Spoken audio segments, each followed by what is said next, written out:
欢迎参加开心冲冲冲！赢下比赛可获得10台空调和100万奖金，输的人会变成考全人。本赛场上没有红色独木桥，绿色独木桥不一定安全，但会有惊喜。我被这奇葩规则逗乐了，可当室友落水被杀时，我就乐不出来了。家里没空调，刚放暑假，我就和几个室友去参加了开心冲冲冲。来到比赛现场时，外面挤满了排队报名的人。终于轮到我们填表，工作人员面无表情地说：“你们考虑好了吗？一旦报名就不能反悔，又不是卖身契，怕什么？”室友刘青二话不说就签上了自己的名字。候场时，工作人员给们发了一份比赛守则，我被逗乐了。这些奇葩规则，节目效果直接拉满。赢下比赛可获得10台空调和100万奖金，输的人会被做成考全人。2前2关很容易过，前提是速度够快。3本赛场上没有红色独木桥，绿色独木桥不一定安全，但会有惊喜。4大摆锤会顺时针转3分钟，再逆时针转1分钟。如果它停止不动，那你要小心了。5切记，疯狂琴键只有黑白2种颜色，如果出现其他颜色，请想办法消除。6夏日秋千分单人和双人2种，单人秋千绳子较长，过河简单，但力度不易掌控。双人秋千需男女搭配过河，但因绳子短，过河难度高，允许每人1次免死落水机会。7漂浮彩云上，只有蓝色云朵是固定不动的。8独角兽山车需金钥匙才能启动。注意，当停留区上的闯关者大于10人时，独角兽会每1分钟下沉1个。9选择高空管道时一定要救我！2我还没看完规则，一声巨大的惨叫从场内传出，紧接着里面响起许多凌乱的脚步声。工作人员立马按下一个红色按钮，前方迅速降下一道门，将声音隔绝开。这声音听起来好吓人。芊芊抓紧我的手，往后躲了一下。我皱着眉，心里升起一股不安的感觉。刘青回头拍了拍肩膀安慰我们：“别担心，这场面我见多了，一定是有人不小心掉下水呛到了，对不对，大哥？”工作人员点了点头，回复他：“那位女士的确是掉下水了。”我松了口气，随手把规则放进口袋。刘青不是第一次参加开心冲冲冲，他对赛道和规则很熟悉，等会进入赛场听他的就行。芊芊刚才在补妆，规则不知道扔哪去了。站在我后面一直没说话的阿敏突然扯着我的衣角说：“许愿，我发现了一件怪事。”什么？我回头，他看了眼不远处的出口跟我说：“刚才入场的100个人全都没出来。”3这话刚好被耳尖的刘青听到，他无奈的耸肩。场内还有一个出口，他们肯定是从那里出去了，别疑神疑鬼了好吗？这个比赛是放暑假前刘青替我们报的名，也是他提议来参加的。阿敏这么说，让他有点不开心。就在这时，入场的大门开了，一个穿蓝色上衣的工作人员走出来，安排我们进场。刚进去我就傻眼了，这个比赛场地居然比10个足球场还大，里面有8个跑道，每个跑道的水池上方悬挂着一个大屏幕，上面有个还没开始的倒计时。这里的设施很新，装修看起来也比电视上见到的还要华丽。我们200个人进场，每25个人去一个跑道，我们被分配到5号跑道上，刘青正好被排在第一。哇去，这个跑道怎么变样了？我去年来的时候不是这样的。刘青走到预备区，不可思议地看着绵长的跑道。芊芊扇着小扇子调侃：“这跑道比我的命都长。”看来10台空调不是白拿的。我踮起脚尖都看不到跑道的尽头。就在大家都在窃窃私语时，我们身后响脚步声，一个西装革履大背头的男人牵着一个穿着红色抹胸晚礼服的女人走来。他们走上预备区的高台，拿着话筒开始讲解赛场上的项目。讲解完毕后，女主持人露出一个诡异的笑容：“祝你们大获全胜，死前也开心。”4这话把大家逗得哈哈大笑，主持人是懂心理暗示的。男主持人提醒道：“各跑道的1号选手请准备。”刘青在预备区热身，我们在后场区替他加油。3、2、1 ，Go！ 刘青冲刺上前。第一关的跑步机速度不是很快，他很轻松就来闯过了。第2关叫滚筒天梯，上面有8个可以转动的滚筒，闯关者必须快速从上面踩过去，才能到达第3关。刘青吸着气，不停拍着胸脯。我想起第2条规则，前2关很容易过，前提是速度够突快。刘青，加油啊！我跳起来喊。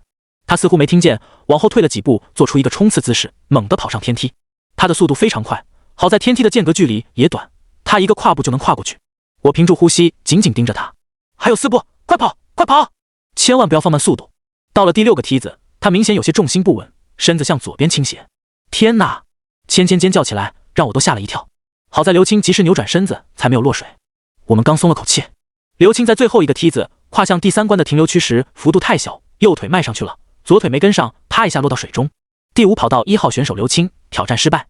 5女主持人话音刚落，刘青从水里探出头来，他眼中满是惊恐，双手不停扑棱着水面，时而下沉，时而上浮。旁边的救援大叔则是冷冷地看着他，并没有打算去救他的意思。我察觉不对，立刻对旁边的蓝衣工作人员喊：“喂，我朋友溺水了，快让那个大叔去接他啊！你们在干什么呢？救人啊！阿明跟旁边的黑衣保安说话，并没有得到回应。看着刘青痛苦的样子，我冲过去想跳下水救他，旁边的蓝衣工作人员拉住我，表情很严肃，请不要破坏比赛规则。还规则？要死人了！我怒吼。再看刘青，他已经失去挣扎，沉下了水底。而此时，水里那个大叔终于有了反应，向刘青下沉的地方游去。等等，他手里拿着什么？我换了个地方看去，那个大叔手里的三叉戟在水中依旧闪着耀眼。他去救人，还拿着这个东西干嘛？我的心砰砰砰直跳，不安感再次升起。大叔沉下去不过几秒，水中就散开了一团血红。噗的一声，好像是有什么东西从水里蹦出来。水花落下那刻，刘青四肢绵软，双眼紧闭悬在水上。大叔用三叉戟插穿了他的肚子，像举着一条鱼一样，把刘青举在空中。六，全场安静了几秒后，爆发出各种尖叫声。啊！死人了！杀人了！后场的人四下逃窜，混乱的脚步声与惨叫不断响起。旁边的几十个黑衣保安反应迅速，他们很快就把跑向门口的人控制住。紧接着，蓝衣服工作人员把门反锁。女主持人无奈地说：“不是和你们说过规则了吗？怎么还吓成这样？”男主持人冷冷扫了我们一眼：“行了，快回到自己原来的位置，比赛马上继续。”重新排好队的人依旧惶恐不安，有的都吓哭了。我偷偷拿出手机想要报警，却发现根本打不出去。工作人员把刚才所有跑道上落水的人处理完后，大屏幕上又显示出了倒计时。来吧，各跑道的2号选手准备。女主持人说。我心一下子死了。比赛前，芊芊说不想第二个上场，所以她和我换了位置。现在我就是2号。各跑道的2号选手，没听见吗？请前往预备区。男主持语气凌厉。看我没动，黑衣保安慢慢向我靠近。离我最近的2个主持人也死死盯着我，不断重复一句话：请2号选手前往预备区，请2号选手前往预备区。我看向旁边的蓝衣工作人员，颤声问：我能放弃比赛吗？我不想比了。蓝衣工作人员微微一笑，说：当然可以，不过……他从后背凭空掏出一把长刀，猛地向我劈来。7，刀即将落下时，我边往旁边躲，边快速地喊：我参加，我参加。好的。蓝衣工作人员收好刀，笑眯眯地对我做了个请的姿势。我战战兢兢走去预备区热身。大屏幕上的计时开始，主持人一声令下，我直接向前冲刺。第一关很好过，很快我就来到第2关的停留区。我观察到天梯的最后一阶与停留区的间隙较大，加上刚才刘青在第5步的失误，才导致他没能跨过去。所以前几步我的速度必须要快，这样到了后几步我才能借力跳上第3关的停留区。我后退几步，深吸一口气，冲上天梯。好在这些滚筒比我想象中的要稳很多，我很顺利的跑到最后一阶，然后奋力一跳，摔在了停留区上。我爬起来那刻，其他跑道有几个人相继落水。第2、第3、第6跑道的2号选手挑战失败，水花声与惨叫声在我耳边交替响起。那些人有的被活活溺死，有的被插穿身子，有的都游上岸了，被黑衣保安一枪崩了。我咬着牙走向第3关时，瞬间愣了一下。8，眼前的圆形大摆锤正在缓慢的旋转。我想起第3条规则，大摆锤会顺时针转3分钟，再逆时针转1分钟。如果它停止不动，那你要小心了。就在我准备想尝试过去时，大摆锤突然停了。我们把镜头给到第5跑道的2号选手许愿，他来到了我们的第3关，旋转大摆锤。女主持欢快地说。男主持接上话：大摆锤比前2关稍微难一点，许愿到底能不能在3分钟内过关呢？我们拭目以待吧。3分钟，我惊愕抬头，大屏幕上出现了一个3分钟倒计时。有了限时，我的压迫感更加强烈。问题是现在大摆锤停止了，规则上说要小心，可并没有说会发生什么。大摆锤下方有一个比它大半米的圆形桥，飘过第4关，只能走这个桥。我小心翼翼把脚踩上去，没动静，再用力跺了几下脚，依旧很稳。我们看到许愿在开始试探大摆锤秘密了。女主持说完，我干脆将另一只脚也放上去，赌一把。好在没发生什么，我松了口气，准备往前走的瞬间，啪嗒一下，桥突然向水中沉去。男主持人惊呼，许愿触发了大摆锤的机关，他掉下去了。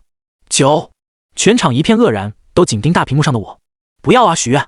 我听到了芊芊的尖叫声。许愿反应太快了，他在桥下沉那刻又跳了回去。男主持似乎有点失望，真是让各位都捏了一把汗。女主持笑着说，刚才我听到动静就迅速跳回了停留区，还好提前做了心理建设，否则我根本反应不过来。而那座桥则下沉了大概几厘米左右。大屏幕上倒计时已经来到2分钟，此时大摆锤已经重新转动起来。不过它是逆时针旋转的，只有1分钟时间。如果我选择现在过去，中间发生意外的话，时间根本来不及。而且我不知道它逆时针结束后是会立即进入顺时针旋转，还是像刚才一样停下1分钟。如果我选择等它顺时针旋转的3分钟，大屏幕的倒计时又不够用。思来想去，我直接走上了圆桥。果然像我想的一样，只要大摆锤动，桥就是固定的。我小心翼翼地跟在大摆锤后面，生怕会出什么意外。眼看就要走到第4关时，大摆锤停顿了1秒，然后开始顺时针旋转。我被锤了一下，重心不稳，差点掉下去。好在大摆锤旋转不快，我马上调整站姿往后跑去。临近终点时奋力一跳，成功过了关。哇，许愿成功了！女主持很平静。第7跑道的2号选手也成功了，剩下的选手要加油了，还剩1分钟。男主持说，如果倒计时结束，你们还没有过关，后面的选手就要上场了。我心下一惊，看向我这条跑道上的大屏幕，上面又出现了一个3分钟倒计时。原来每闯一关都会限时，如果没有在规定的时间内过关，后面就会不断上人，直到停留区站不下人，就会自相残杀。我看到第4关时，悬着的心终于死了。11，上面有6根独木桥，2根红色，3根绿色，1根黄色。独木桥还没有我的小腿粗。本赛场上没有红色独木桥，绿色独木桥不一定安全，但会有惊喜。按规则上的内容用排除法，看来场上只有那根黄色的独木桥是安全的。不过这些独木桥都是圆柱形的，而且目测有6米长，保持速度的同时还要稳住重心，难度相当大。许愿在思考什么呢？时间已经过去了2分半，他仍然坐在原地一动不动。女主持疑惑道：“我决定了，等芊芊和阿敏过来，再一起办法。”时间很快到了，芊芊开始冲刺。前2关他还游刃有余，到了大摆锤这，他就吓到了。大摆锤的旋转速度加快了一点。我把经验告诉他，鼓励他一定能行。他蹲在地上发抖说不敢。后来还是阿敏上场后把他硬拖上去的。只是在跨过来时，芊芊2条腿的幅度太小，左腿还停留在大摆锤的桥上，他被砸中，身子向水中倒去。12啊！他尖叫一声，拉住阿敏的手。阿敏重心不稳，跪在地上，半边身子都探了出去。我快速趴下，伸手抓住芊芊，和阿敏一起把她拉了上来。我就说不行的，你非要我一起过来，都怪你！芊芊推搡着阿敏，我大声制止她，行了，还不是因为你没使出全力跨过来。芊芊很委屈嘟囔，我跨太大步会走光的，等你死了，他们直接把你脱光。我吓唬她。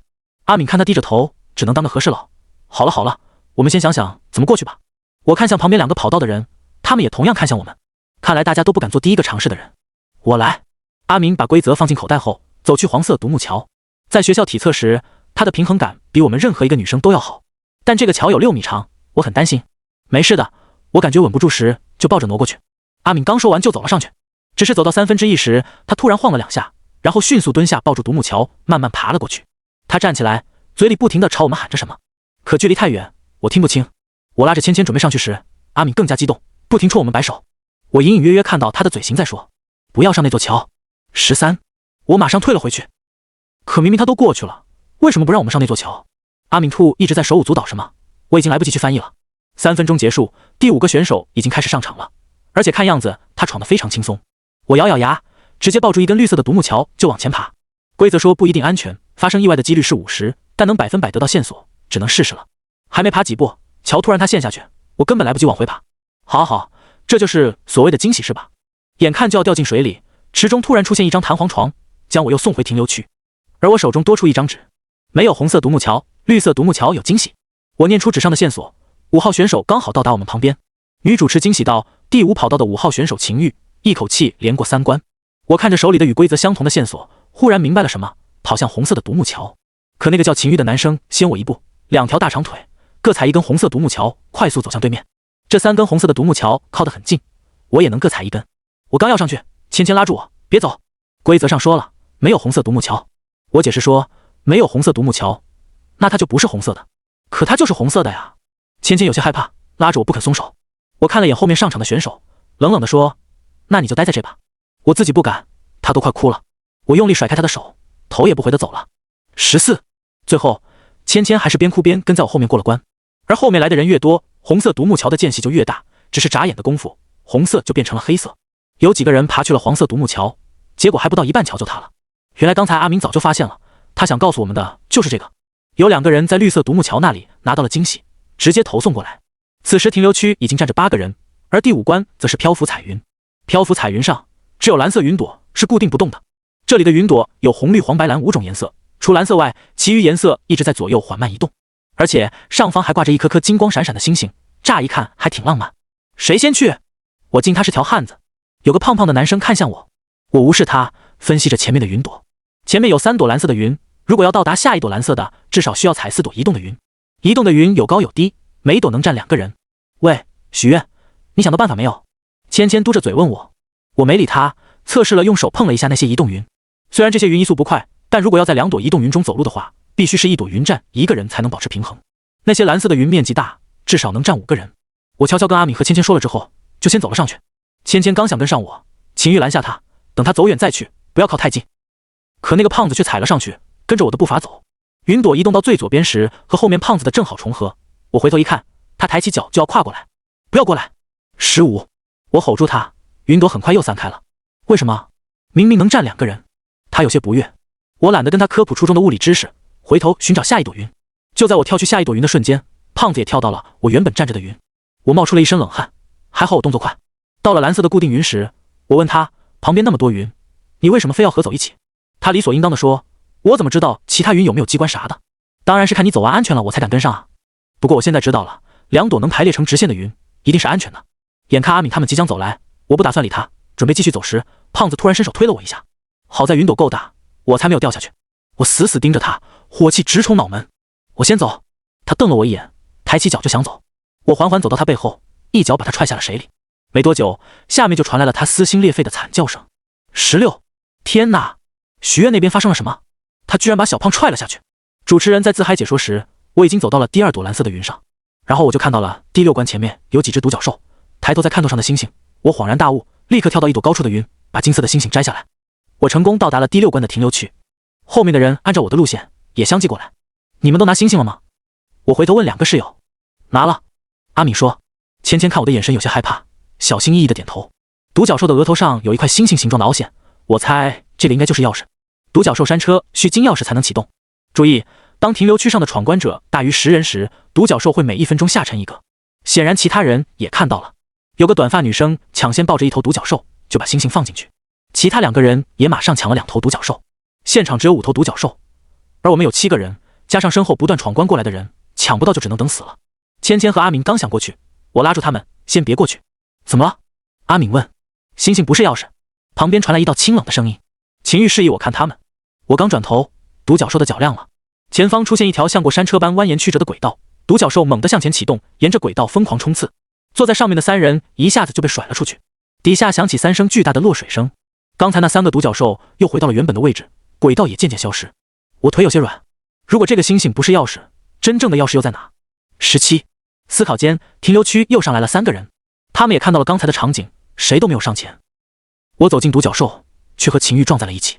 他扶起我时，我从下往上看独角兽时，发现了端倪。秦玉似乎也看到了。我反应过来后，立马抢了个独角兽坐上去。你们快上来！阿明反应很快，拉着芊芊各抢了1个。那3个人不明所以，看我们抢得只剩最后1个，他们吵了起来。秦玉早我1步把星星放进凹槽，几秒后，独角兽的脚开始发光，他摘下来，伸手把脚里的金钥匙拿出来，插进独角兽脖子上的小孔中，向左拧动。啪嗒，一条直线的轨道出现，秦玉的独角兽开始匀速滑动。我刚把钥匙插进孔，头皮突然一阵撕裂般疼痛。抢不到独角兽的其中1个男生抓着我的头发往后扯，想把我从独角兽身上拉下来。18，放开我！旁边的阿明也被另一个男生拉着衣服，死命往下拽。芊芊抱着独角兽临走前，满脸担心地对我说：“我在对面等你们。”2位主持人又把视线放到我这。天啊，第5跑道的选手又打起来了。28号选手刚子想抢夺许愿的独角兽，他到底能不能成功呢？独角兽到底花落谁家？我挣扎着，一只手搂着独角兽的脖子，另一只手用独角扎了几下那个叫刚子的男生。啊！他吃痛的惨叫，挥手扇了我1巴掌。趁此间隙，我拧动钥匙，对阿明喊：“用脚扎他，扎死他！”那男生一听，急忙放开手往后退。我的独角兽滑行出去时，男生想抓住我，但没成功。女主持：哇，许愿守家成功！刚子只能眼巴巴看着他走了。他整个人脸色铁青，怨恨地看着我。到了第7关停留区时，独角兽咻的一下又自己回到了起点。只是上1关的停留区上了太多人，已经超过10个人。其中1个独角兽从空中脱落，掉进了水里。他们10几个人抢4个独角兽，推搡间不停有人被推下水里。你们没事？芊芊走上来，关切地问：“许愿，你的脸怎么了？”我推开他，不想和说话。走过去看到第7关的设施时，我倒吸了一口冷气。19，这个停留区很大，可以容纳100人以上。前方有4处高空管道房间，每个门口守着1位蓝衣工作人员。我看了一圈，发现秦玉并不在这里。别看了，他早就下去了，只有我在等你们。芊芊满脸委屈，怕不是自己不敢去吧？我毫不留情点破他。阿敏拿出守则查看，快来看规则。选择高空管道时，一定要询问工作人员注意事项，但千万不要听他们的建议。芊芊直接就选了3号管道，开始问工作人员。我走到1号旁边，正想着怎么套话时，工作人员微笑着对我说：“你好，我建议你去3号管道哦。”建议？我和看向3号，正好与芊芊对视，看样子他那边的工作人员应该是建议他来1号。我就在这吧，有什么注意事项吗？先进来，我再和你说。我没有动，为什么？你先说，我记得住。工作人员冷漠地转头，无论我问什么，他都定定站在原地不再说话。眼看上一关有5个人走了过来，我妥协了，直接走进管道入口。工作人员面对我说：“许愿选手，你下去之后会有3个红色按钮分布在管道里面，可能在左右两边，也可能在你头顶，你只要按下其中一个就行。”我愣了一下，那个按钮的作用是什么？他没回答我，只是边关门边对我露出诡异的微笑。一定要按下按钮哦。啪！门关上那一秒，脚下的板子突然消失，我连尖叫都来不及，整个人就落进了管道里。我滑落的速度很快，水飞溅起来浸湿我全身。在这种密闭空间里，我头晕眼花，甚至有点恶心想吐。混乱间，有个红色按钮从我头顶飞过，等我缓过神来时，按钮已经离我而去。想起工作人员奇怪的笑，我心里隐隐不安，只能一直抬起头往下看，不想再错过任何按钮。很快，我就看到下方转弯处有个按钮，我提前伸出左手，紧紧盯着那个按钮，眼看着离按钮越来越近，一股水流冲上来包裹住我。闭眼前，我往按钮处拍下去，水流退去时，我回头看去，按钮仍旧突出一截。我拍空了，来不及后悔，我继续抬起头观察。此时，我的下滑速度开始变慢，我开始看不到下方的管道了。我弓起半个身子，只见下面是一道很高坡形管道，而更可怕的是，下面5米处插着2把锋利的10字刀片。我头皮麻，拼命撑着管道两旁，让自己不掉下去，可是没用。管道太滑，水流又急，不到3秒我就支撑不住，猛地滑下去。救命啊！20，眼看离刀片越来越近，挣扎中，我看到下方右手边的红色按钮，屏住呼吸，用力捶了下去。刀片迅速收回，我抱着头，将着身体穿过刚才放置刀片的地方。前方的光亮越来越大，直至飞出管道，掉进一个巨大的游泳池。我呛了几口水，坐在泳池里发呆。一只大手把我捞上岸，头顶上传来秦玉没有感情的嗓声：“脏！”下一秒，几道尖叫声从管道里传来。阿敏和芊芊被冲出来，惊魂未定的在泳池发抖。另一个管道下来的刚子吓得脸色惨白，趴在岸上直呼吸。而3号管道里的芊芊下来时只剩几块血肉，泳池里的尸块和血液越来越多，后面下来的人又被吓了一大跳。缓了好久，我才过去看第8关的设施。上面的琴键整齐地排列成一道桥，左边是黑红相间的琴键，右边是白绿2种颜色。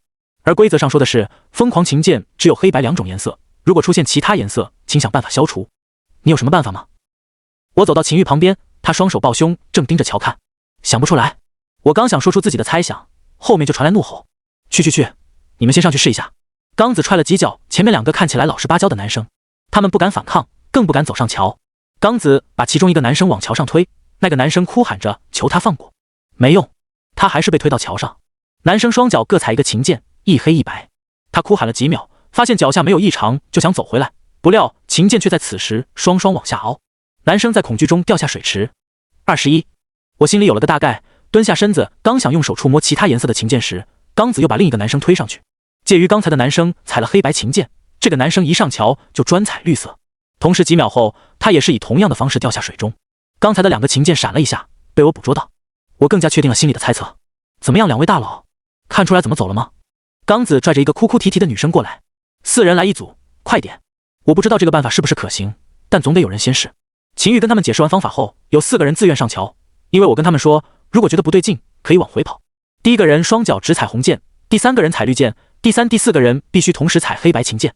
随着4个人同时移动，被踩过的红绿键慢慢变成了透明色。看来我的猜测是对的。2人一组，谁来？秦玉趁热打铁。2个女生争着上前，她们2人，一人踩黑键，一人踩白键，相互搀扶着向前进。前面的2组人成功抵达对面后，剩下的2人一组小心翼翼走着。我和秦玉则来到停留区，芊芊和阿敏还有几个格子距离。芊芊的心理素质差，还没上去的时候就哭哭啼啼，现在走桥上还一直发抖。我只能小声安慰她，稳住重心，别往下看。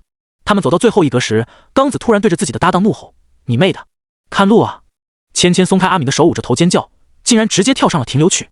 对面的阿敏来不及反应，脚下的黑键倒扣，他惊恐地向我伸出手，我却握不住他。几秒后，水池中传来他绝望的惨叫声。22，我不是故意的。芊芊被我的眼神吓到，2步躲在刚子背后。我压着火气，太阳穴突突突跳动。为什么死的不是你？我抓住他，狠狠甩了个巴掌，他直接哭了。平时在宿舍我就很少惯着他，要不是因为阿敏在，我不会让他跟到现在。我走近他，刚子推开我，行了，是我吓到他的。你这意思是想打完他再打我？啪！巴掌声响起，刚子捂着脸瞪我，你还你的！我面无表情，转头走向第9关。夏日秋千，别人都在选择合适的秋千，秦玉却没有动作。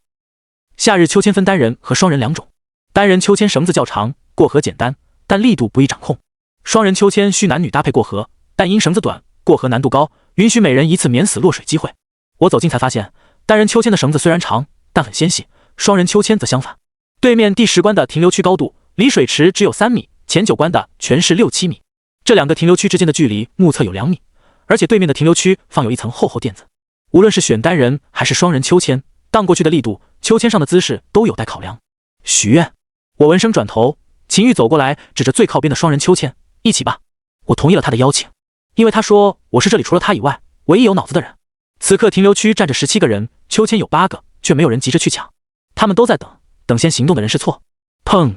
一声枪响过后，我旁边的男生瞪大双眼，倒在地上，他额头上的枪眼渗出血，流到我脚边。23，女主持不高兴的声音传来：你们打算在上面等到天黑吗？从现在开始，5分钟内不做出行动的选手会被保安枪杀。众人这才开始有些许慌乱，足足等了1分钟，才有几个人从单人秋千上荡过去。很可惜，就差一点，他们就够到了。有了他们的示范，其他人也开始蠢蠢欲动。喂，你们不上秋千吗？刚子看了我和秦玉好几分钟，终于忍不住开口。没人理他。我盯着大屏幕上的倒计时，时间还很充足，直到停留区只剩7个人，我才坐上秋千。秦玉坐我旁边，他腿长，负责踮脚掌握力度。刚子和芊芊一组，他们学着我们的坐姿和力度。秦玉松脚的瞬间，刚子也跟着松开。他们抓住机会往对面跳，可笑的是，他们失败了，双双落水。我和秦玉并没有荡出去，他在松脚那刻又跳下来拉停秋千。我们换了个姿势，他坐在秋千中间，我踩上他的大腿，左手抓住绳子，右手抓紧秦玉握绳子的手。这是我们设想过唯一可行的方法。男女体重差过大，一人坐一边，荡出去的时候必定重心不稳，所以必须把重量集中在中间。事实证明，我们是对的。我成功扑在了垫子上，而秦玉只有半个身子上来了。还好我刚才一直抓着他的手，才能借着旁边垫子把他拉上来。芊芊和刚子气坏了，大骂我和秦玉耍他们。然后他们用我们第2个方法过来时，芊芊为了避免刚子也把他拖下水，在空中就甩开了他的手。刚子落水前不可置信地瞪着芊芊。24，他坐在地上抱着膝盖哭，我只是想活命，我什么都不知道。我缓缓靠近他，抬起脚想踢他那刻，男主持人说话了：各位已经到达第10关停留区的朋友，请一定饿了吧。与此同时，大屏幕上出现2张熟悉的面孔，刘青和阿敏全身焦黄，身上还有。我别过头，胃里翻江倒海。工作人员送上来的东西谁都没拿，想起还有规则没看完，我拿出口袋里的纸，可是上面的字被水浸湿，糊得看不清了。你想看第10条规则？秦玉靠在铁柱旁问。我想知道后面的所有规则，只有10条规则。我问，那第10条规则是什么？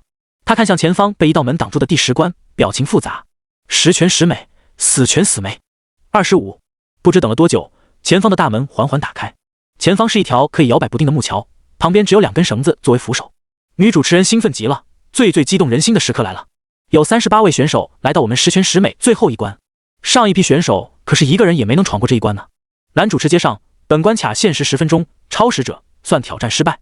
现在请各位选手前往箱子抽取道具。芊芊冲上前，插在我面前，伸手进箱子。他抽到的是一把匕首，另外2个分别是一根羽毛和一个塑料袋。我抽到的是一张白纸，秦玉的是一根绳子。除了芊芊的道具，我们的道具根本不知道怎么用，工作人员也没有解释。好了，倒计时，3、2、1，冲冲冲！主持人话音刚落，他们3人就着急往前冲。我小跑靠近芊芊，伸手将她一推，没想到她对我早有防备，拉住了桥边的绳子，反手用刀划伤我的手臂。许愿，何必要对我赶尽杀绝呢？既然是你先动的手，就别怪我。他猩红着双眼向我跑过来，秦玉回头想拉他，我发火，我自己来。他扎了几次没碰到我，干脆整个人扑过来把我压倒。他的刀尖向我喉咙逼近，我双手抓住他的手腕，咬着牙坚持。在宿舍每次轮到他去换水，他都借口抬不动，让阿敏一起帮忙。现在力气还真是大，我使出全力，用手肘不停撞他的侧脸，趁他松解，我把他推开，夺过他的刀，然后一脚把他踹进水池。啊！许愿救我！看着向他靠近的3叉戟大叔，芊芊脸上全是恐惧。我头也不回往前跑，身后只剩他的撕心裂肺的尖叫。26，我追上秦玉时，桥已经变为3米宽的固定桥，只是这座桥没有护栏，离水池的高度也只有2米。倒计时大概到6分钟时，前方突然出现一个交叉路口，那边跑过来3个人。我们看到第4跑道的3位选手已经到达5号跑道。听主持人的解释，应该是10条跑道的人都会集中在我们这，全部人抢一条道。越往前跑，人越多。10条跑道的人在同一道上，我们人挤人，难免发生碰撞。几个人在我前面打了起来，桥面被他占据。我本能的往后退，想等他们打完。碍事，秦玉在身后用绳子把他们一个个勒住，一脚蹬进水里。时间来到5分钟，我和秦玉依旧跑在最后。跑着跑着，身后传来木板倒塌的声音。我回头一看，好家伙，桥后面的木板突然开始掉落，并快速向我们蔓延。快跑啊！我冲前面的人大叫。他们看清后，争先恐后往前面跑去。好几个人被挤落水，我体力不支，怎么跑都被甩在最后。而后面的木板倒塌越来越快，3米、2米、1米，轰隆！27，我撞上一个结实物体，抬起头看，是秦玉。快跑啊！你！我话都没说完，就看到前方断了2米宽的桥，而下面是一台巨大的绞肉机。刚才跑前面的人全掉下去了，里面除了红色液体，就只有一阵腥臭飘上来。再看身后，木板已经停止掉落，我们仅剩的4个人被困在这条2米长的断桥上。咦，4位选手似乎还没反应过来哦。我很负责地提醒你们，时间只剩3分钟了。听到主持人的话，我才恢复神智，开始观察四周。可这里除了桥上面的2根倾斜的钢铁外，并没有什么能过到对面的东西。等等，秦玉有绳子！我反应过来的同时，其余2个男人也注意到了秦玉的绳子。我们警觉后退，他们却步步紧逼。拿着！秦玉把绳子扔给我，冲上去与他们搏斗。我看准时机，用刀划伤他们。秦玉接过我的刀，利落地将他们抹了脖子。我们把2具尸体叠起来，秦玉站上去套好绳子，双手缠住绳子2端后，示意我上来。哎，秦玉居然让许愿抱住自己，他是想2个人一起过吗？我看不太行，这绳子承受不住2个人的重量。2个主持人你一言我一语在讨论，看我犹豫，秦玉急了，别被那2个傻逼影响，快上来，可以的，相信我。我快速爬到他身上，抓紧绳子滑过去时，我看到了不远处的终点，上面有5个红色的按钮。我祈祷能顺利过去，可刚到一半，绳子就磨掉了大半。马上到了。秦玉低头看下方，他话音未落，我们向下一震，抬头看去时，绳子断了。28，砰！我们摔在离绞肉机只有几厘米的桥边上，可我撞到秦玉，落进了水里。许愿，他趴下来想抓我，连我的手都摸不到。我看向近在咫尺的终点，直接哭了，就差一点啊，只差一点点了。你走吧，我说。秦玉看了眼仅剩40秒的倒计时，垂眸说了句对不起。3叉戟大叔游到我身边，我干脆闭上眼等待死亡，可他却抱起我，单手把我扔回了桥面。我懵了。女主持人解释，哇，许愿刚才抽到的道具是免死1次，太幸运了吧。快看秦玉在干什么，他居然跑回来了，只剩18秒了，他疯了吗？秦玉什么话都没说，拉起我就跑。还有10秒，有秦玉的拉力，我跑得很快，连大气都不敢喘。还有5秒，他们能否到达终点？我咬着牙使出全力，倒计时，3、2、1，许愿，秦玉。主持人故意拉长声调，挑战成功。29，我们再了口气，躲在终点大口呼吸。还好最后1秒按下了按钮。几个工作人员把我们抬到主持人台上。2位有什么感想？女主持人开心地问。我们没说话。男主持人干脆让人直接颁奖，花环戴头上，奖牌戴脖子上，还有1张100万的支票。可我高兴不起来，腿还是软的。主持人给我看了收货地址，问我是否正确。我点点头，没有问他们哪里来的我家地址。2位，10台冰箱24小时内送货上门，100万支票随领随用。得到这么多礼物，开不开心？男主持问。我不敢开心，我差点连命都没了。看我们依旧没回答，女主持自顾自说，看来我们开心冲冲冲的体验，让2位开心的说不出话来了。临走时，我们经过所有工作人员面前，他们都会对我们说一句，恭喜2位，欢迎下次再来，我们开心冲冲冲哦。走出门口后，我终于敢喘大气了。那些还在排队等待入场的人，满脸羡慕的看着我们手里的支票，而我却疯狂冲刺，只想快点远离这个鬼地方。